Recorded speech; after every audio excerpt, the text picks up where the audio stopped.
Criminology. Criminology is the study of crime and the behavior behind it. To gain more insight into this topic, I feel privileged to have invited one of the biggest names in the legal profession, an iron lady, a lady of substance. I can surely vouch for that because she has been my professor at law school, had taught me criminology in my second year. With clientele like Arun Gauri, Anusha Dandekar, Cadbury, having worked with eminent personalities like Special Public Prosecutor Advocate Ujwal Nikam, with Senior Advocate Mahesh Malani, we'll find out what makes a person a criminal or how a criminal is born. Through this university topper, Advocate Priyanka Rani Patil. So, hello Priyanka ma'am, welcome. And I can't tell you how delighted I am to have you on this show, to have this interaction with you. You have a whole big body of work, a huge body of work.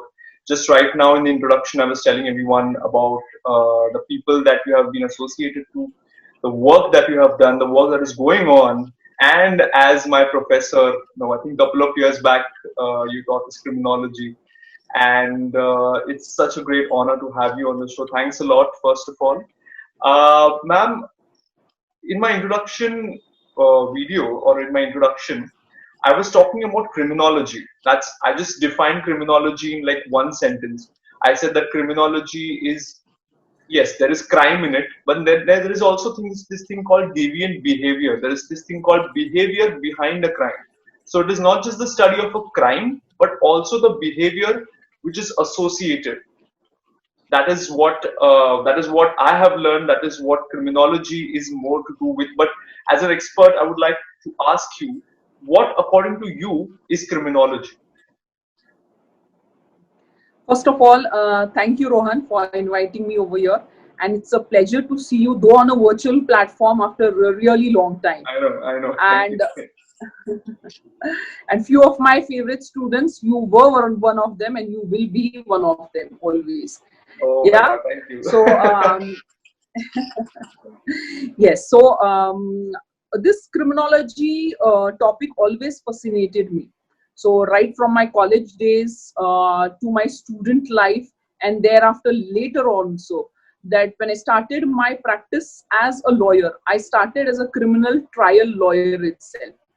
So criminology, according to me, is the study of these criminals, and it always interested me the way they commit the crime, why they commit the crime, the consequences of that follow thereof, and it was my subject in my masters also. So it always interested me to take up this subject, and that was the reason I took up this subject. And when the topic came up for me to teach at the New Law College, I happily took it because being my favorite subject, I could add more value to it. And that is how I got into it. Amazing, and I can definitely vouch for that because you have taught us criminology when I was in my second year. You have been a practicing lawyer in the High Court, in the Bombay High Court, and you have been teaching for over 10 years now in different colleges. And I'm sure you have had a lot of exposure to this subject of criminology. And that is exactly the reason why I'm so inquisitive to know so much about your personal experiences, about the in-depth knowledge that you have about criminology, because criminology in itself is an extremely interesting subject for sure. The first thing that I want to ask you is, what has been your role in this field of criminology? I say the field of criminology because जो crimes commit करते हैं वो है एक लोग criminals हैं, but the field of criminology is the study of it, how you go about it, then penalizing, again a different aspect. But as a lawyer, as an advocate, as an advocate for certain causes that you do work as, so what has been your role in this field of criminology? Yes.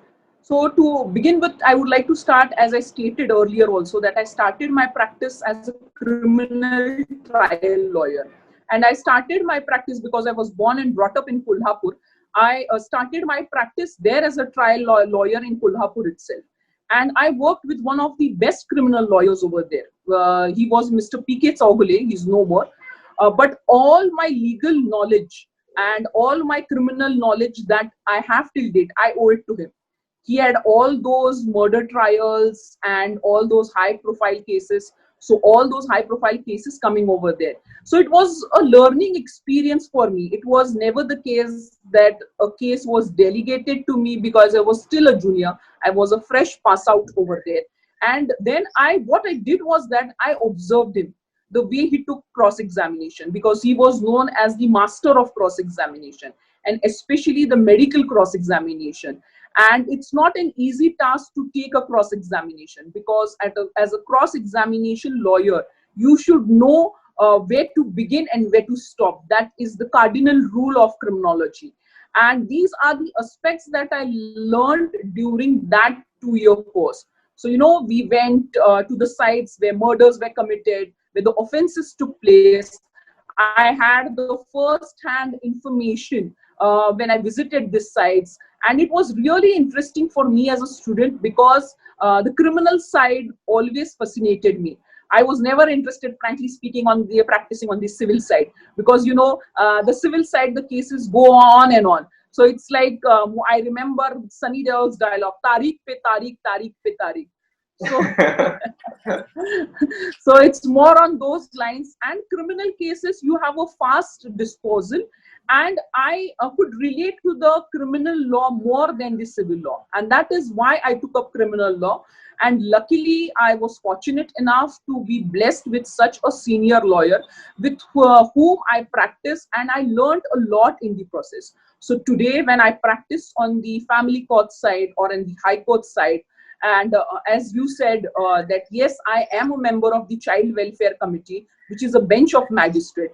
So my approach, my attitude, everything towards the area of criminology, or looking at the children if they have committed a crime, or the cases that individually come up to me, wherein they are labeled as criminals, and when I defend them, I get to see different aspects of their personality as well. It's not always the case that the person who is roped in has genuinely committed a crime. And especially I've seen this when I practiced with Mr. P.K. Chowgale, and when during the cross examinations, questions were posed to the witnesses who were supposed to be eyewitnesses, and they couldn't give a rational answer to the incident of crime. And that shook the credibility of that particular witness. And so it raised a question that whether that offense or that murder has actually happened before the eyes of that eyewitness, or is it just a made up story. So all these facets of criminology I learned in this process. And today, when I practice as an independent lawyer, now I have a practice of more than 19 years. And when I practice over here, or when I sit as a bench of magistrate before the Child Welfare Committee also, all these experiences help me a lot. And they have molded me into the person, into the lawyer that I am today and that I'm talking to you. Lovely. It's such a treat to even listen to these motivational things that you keep on telling. Even when in the classes, when you used to teach criminology and other subjects to us, there were a lot of aspects that one could easily recognize. There are a lot of pragmatic and practical knowledge that you possess, because you've met a lot of people, you have worked with eminent personalities, not just in the legal field, but even other fields, especially abroad. I was just reading that you were invited by United Nations in New York to deliver some speech on sustainable development. So when you have a combination like this, that you meet people, you gain a lot of practical experience, a lot of practical knowledge, you develop that skill to deduce things, to deduce people, to understand things, and then to reciprocate, to give it back to other people. And that is exactly one thing which I have seen your speciality. You definitely possess that speciality within you. Anyway, so I see over here that you have your educational qualification. You have done your master's in criminology, your LLM in criminology. You do possess a diploma in medical jurisprudence. So is there some kind of a, what should I say, combination that you bring up through these two subjects? Of course, I mean, when you speak about the cross-examination on the medical side, especially the doctors and all, So I always insist, if you remember during our lectures, and if you can recall during our lectures, that people were aspiring to become lawyers, and they used to immediately ask me, ma'am, I want to practice at the High Court or the Supreme Court. And I always insisted that first start your practice as a trial court lawyer. I myself, as a trial court lawyer, have done applications which a clerk of an advocate is supposed to do. But that was a learning process for me. So what I requested my clerk was that is my senior's clerk. I requested him that you take the money, but let me do the application. So, right from the grassroots level, I have worked and I have developed. And this medical diploma in medical jurisprudence absolutely helps me when I deal with criminal cases, especially when you deal with the injuries that are there on the person's body. And I have passed out from ILS Law College, which is one of the best law colleges in India. Yes, and I have completed my diploma over there. So that 1 year of diploma course in medical jurisprudence taught me a lot. How to read injuries, how to take a cross examination on that, and plus added the practical knowledge with Mr. P.K. Tsogule, that added to that diploma of medical jurisprudence, which helps me till date. So regarding how do you approach a case, how do you ask a question to a client, because sometimes when a client comes to you, he doesn't tell you everything, or she doesn't tell you everything. They are a little bit hesitant. Sometimes they have their own inhibitions.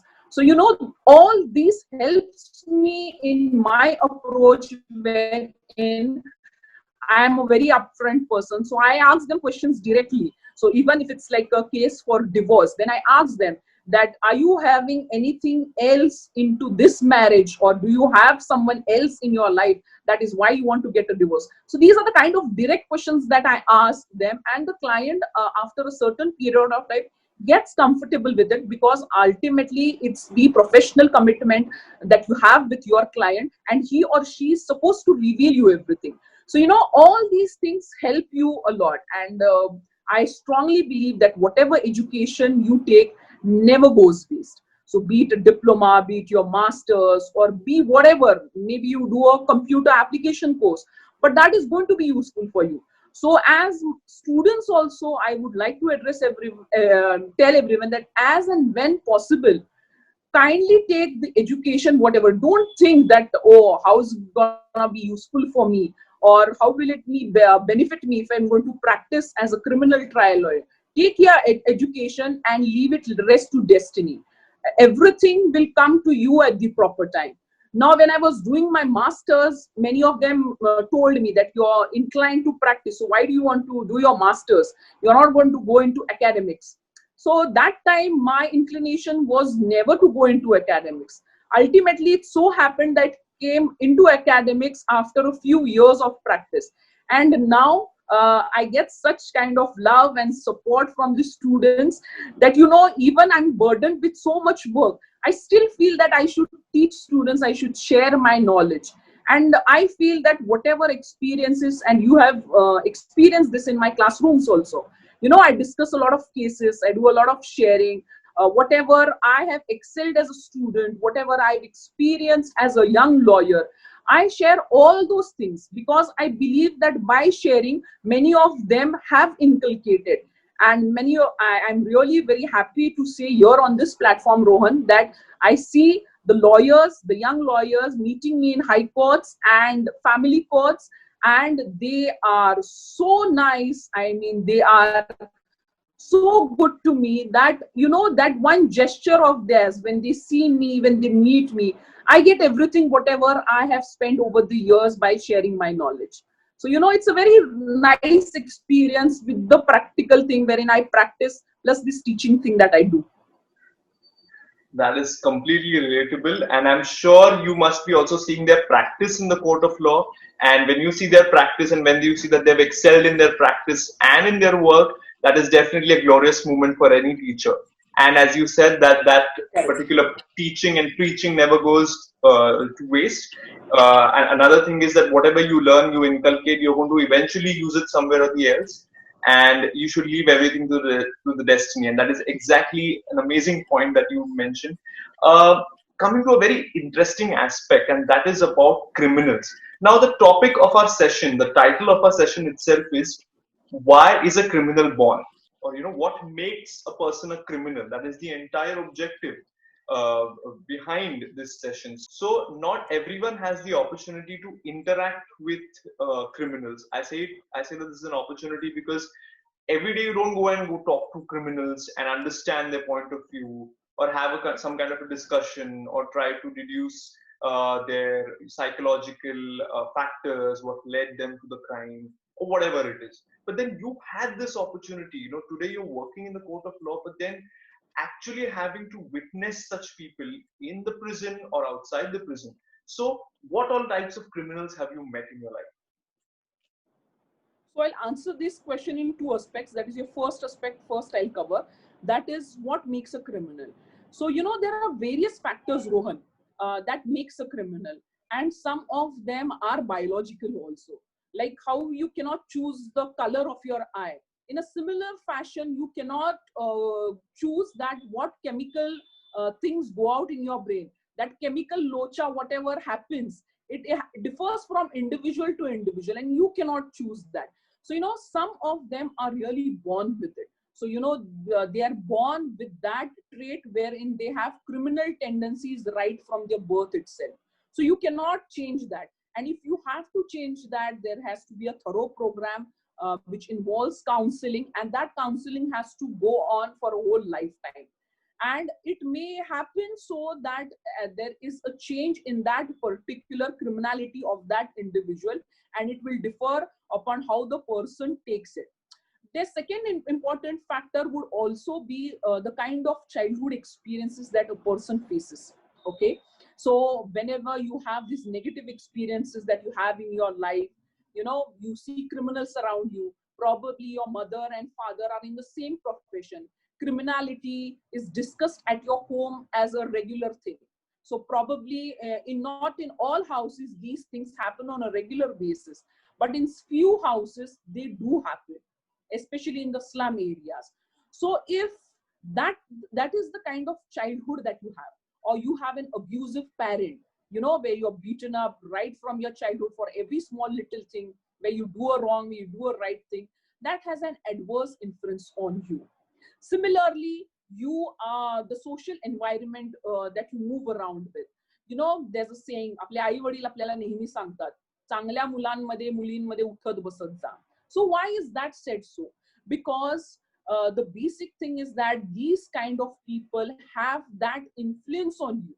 That is the peer circle, your friend circle, the people that you move around with. So probably sometimes you may be not in a position, okay, to react in a negative way, but because of this constant influence in your life, you will react in a negative way, and people will feel, oh, why has he or she reacted in such a way? So, this social environment is also very, very important. Poverty being one of the major reasons why people turn to criminality, or why individuals become criminals and they become hardened criminals. Poverty is also one of the reasons. You have to meet your daily expenses, you have to meet your daily needs, you have no proper education. Then what do? What is the fastest source of income? You turn a criminal, you turn into a criminal. Then the geographical conditions of a particular area or a particular state. So there is a drought affected area, so you have nothing on the fields, you have nothing to do. You are because of your illiteracy, you cannot apply anywhere and seek for a job, so you turn to criminality. So then there is substance abuse also, drug abuse also, which is very rampant. And it's not only in the lower class, it's there in the upper class also. Yes. People have shut their eyes and they believe that it's only in the lower class. But sorry, I would like to say here very clear and straight that the drug abuse, the substance abuse is rampant in every stage of the society.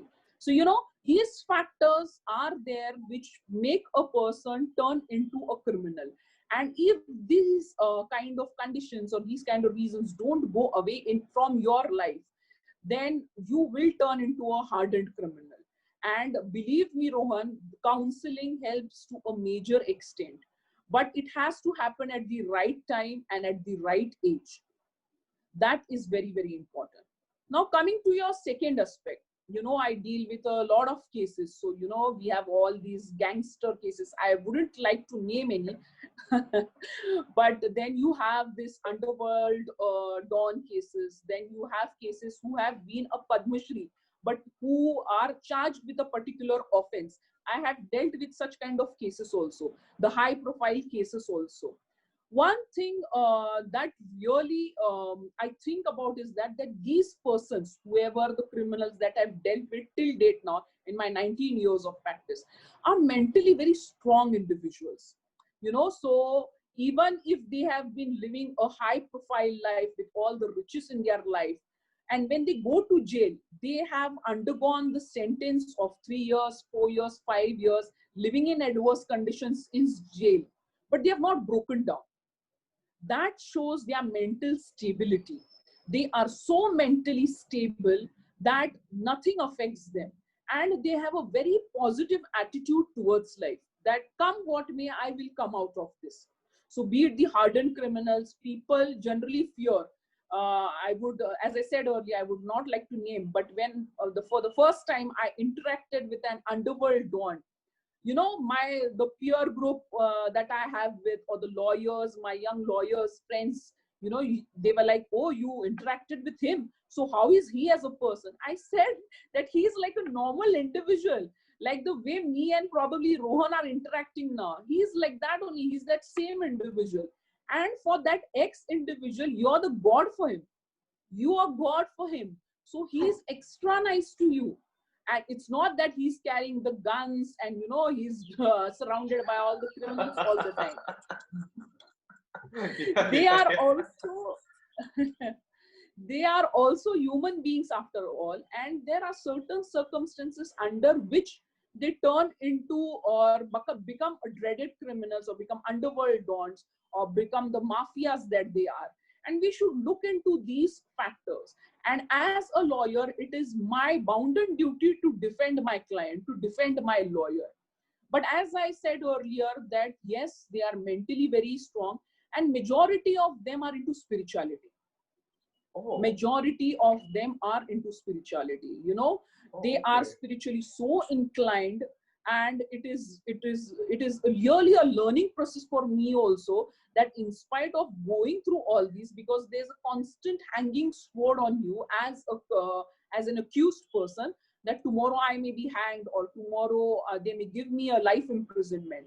But because of the spirituality that keeps them so strong, that keeps them going so strong, that whatever the conditions, the pathetic conditions that they live in the jail, they come out so strong that it is really amazing to see such kind of dreaded criminals come out of such kind of adverse things. And we as individuals crib about small little things. Oh, this is not going my way, so I am into depression, and I think of committing suicide. You should think the way they have undergone. Now, I'm not justifying here, Rohan, for any reason whatever act they have committed. But in spite of whatever acts they have committed, whatever offenses they are accused with, in spite of all that, they are mentally very, very strong. And it's very difficult to break them.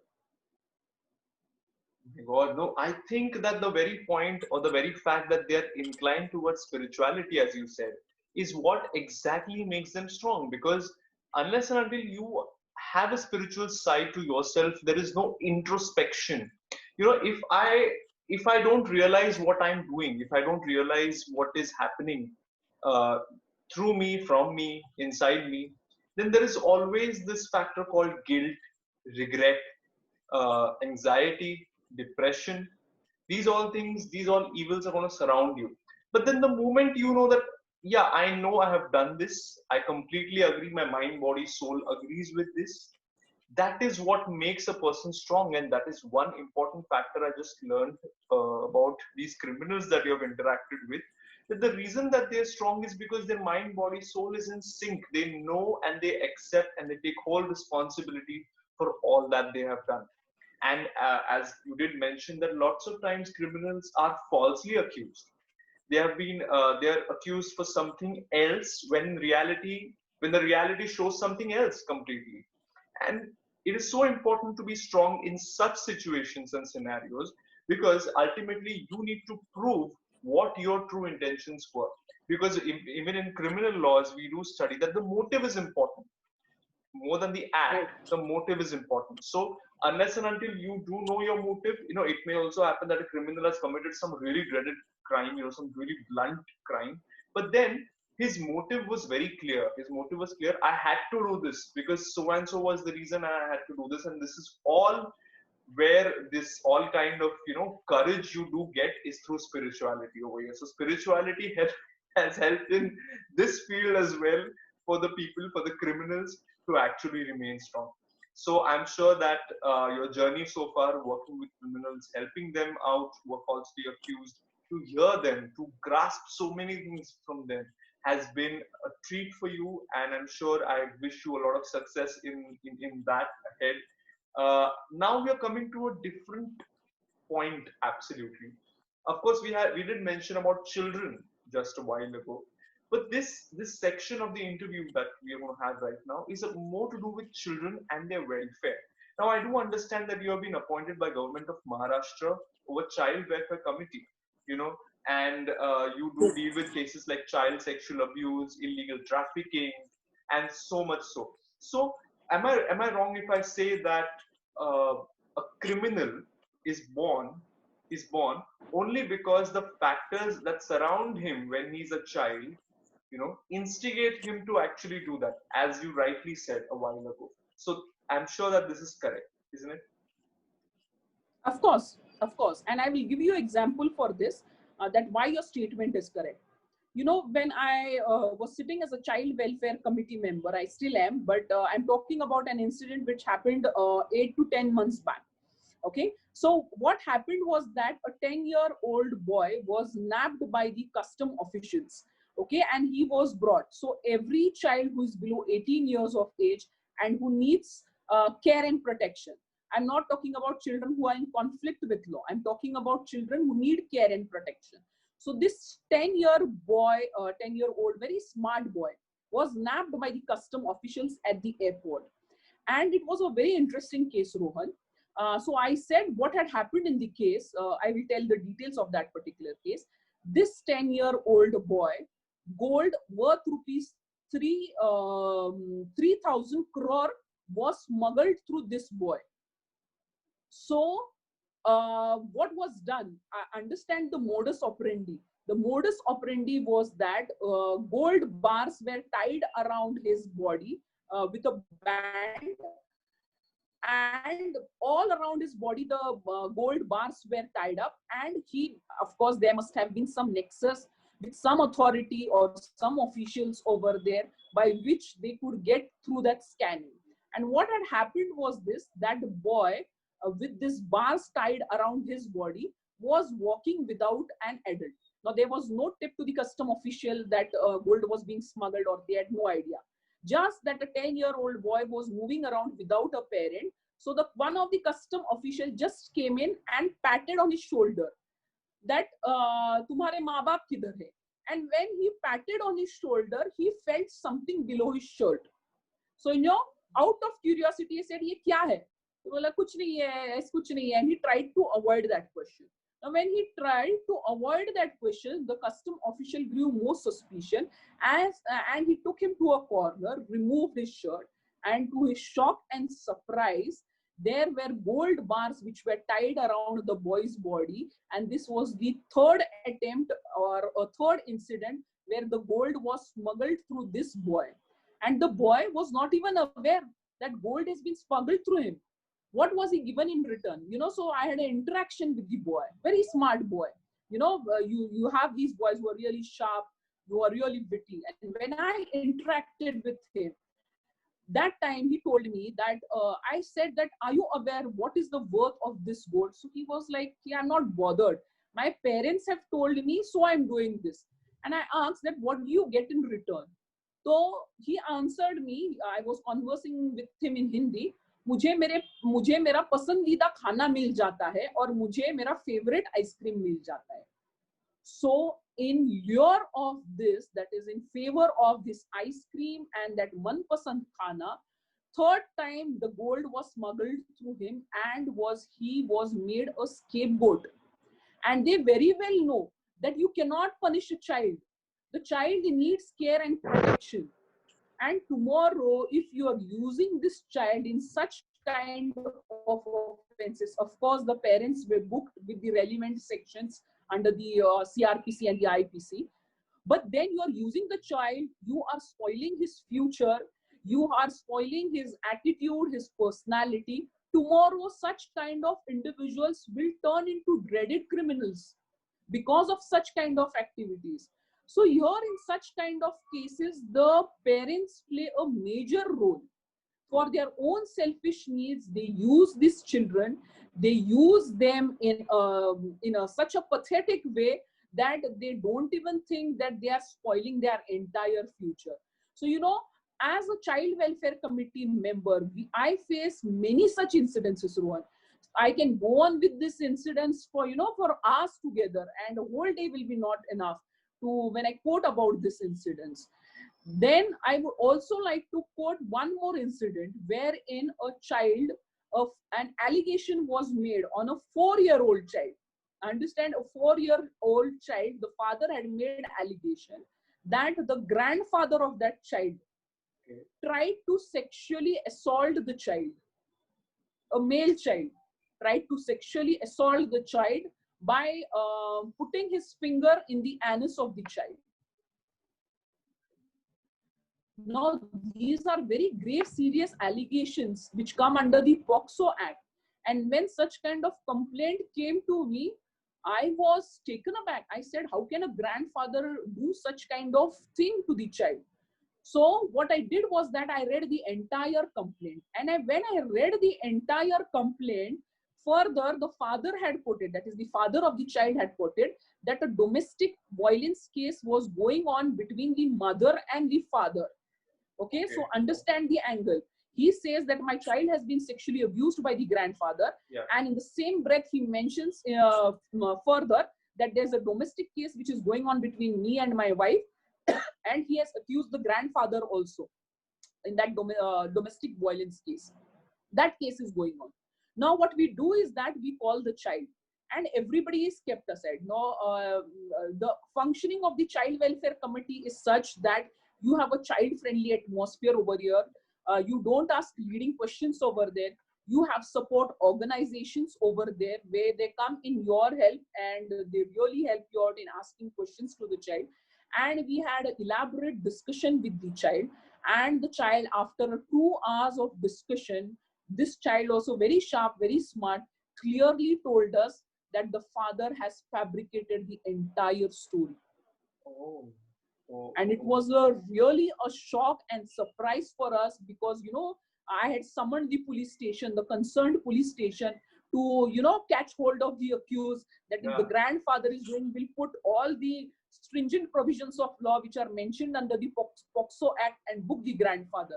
And the child blatantly told us that this is not what has happened, and this story is just been cooked up by my father. So parents use children in such a way also that can go to any extent wherein they use the child to settle their own scores, and they get their settled scores by using the child. And this is a very sad state of affairs, Rohan. I feel really bad for the child. And when we have a strong person... Yeah, I'm sorry to interrupt. Yes. But this grandfather was the maternal grandfather or the paternal one? The maternal grandfather. Exactly. So that was exactly the reason, the domestic violence thing, as you just mentioned right now. Correct. Oh my God, that is terrific. That is terrible. Yeah. It's terrible. Yeah. So, I have a very strong voice. The kind of thoughts that I have, the kind of voice that I have. So, people at the Child Welfare Committee also state that, ma'am, we are glad that we have a person like you, who doesn't come under any pressure, who doesn't succumb, because we have these politicians calling up. True. And we have all these high profile people calling up, it's my case, so deal with this case leniently or deal with this case strongly. But I just don't succumb to these pressures. And I go by what the law states, and considering the paramount consideration of the child, I accordingly pass my judgment.